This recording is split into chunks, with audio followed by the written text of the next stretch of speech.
তো আসসালামু আলাইকুম রহমতুল্লাহি ওবরাকাতু। তো গাইস, আজকে আবার নতুন একটা ভিডিও নিয়ে আপনাদের কাছে আইলাম।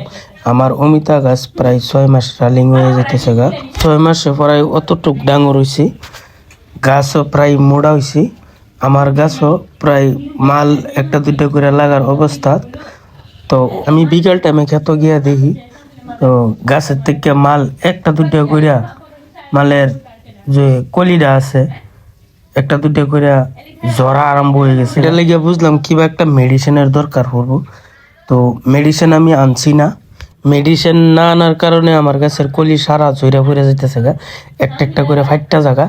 তখন কি করা যায়, আমি একটা বিরাট চিন্তা তো টুক করছি না, যেহেতু ক্ষেতের যে গ্রোথটা আছে, গ্রোথটা খুব সুন্দর আছে। আশা করি পরবর্তী যে মালটা আইব এটা খুব ভালো হইব, কারণ ক্ষেত সারে গোবরে যা দিবার উচিত আছেন আমি সম্পূর্ণ দিয়ে দিছি। ওখানে খালি বৃষ্টির কারণে ক্ষেতটা গ্রোথ কম আইতাছে, এই জন্য আমি বয়ে রয়েছি। হে গতিকে আমি ভাবতেছি ক্ষেত কয়েকটা মানে তলে ঘাস হয়েছে, হে গতিকে আজকে বিকালের ক্ষেত গিয়া দেখি খুব একটা ঘাসের লক্ষণ দেখা গেছে, দিনটাও খারাপ আছে। হে গতিকে আমি ভাবছিলাম ক্ষেত কিবা কারণে ওষুধ দেন জানি কি না, দেখলাম দিনের নমুনাটা বেশ একটা ভালো না। এগতিকে আজকে আমি ওষুধ মারছি না।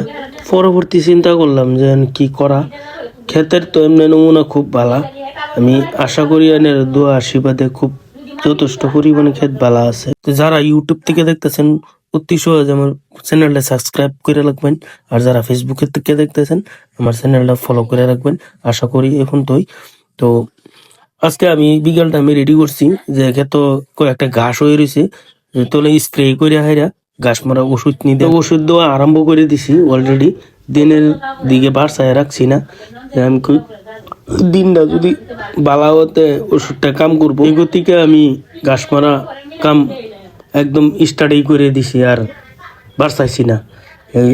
তো আমার ক্ষেতের আজকের ভিডিও এখন তো আসেন, যারা যেন থেকে দেখতেছেন ভিডিওটা যত পারেন শেয়ার করে দিবেন।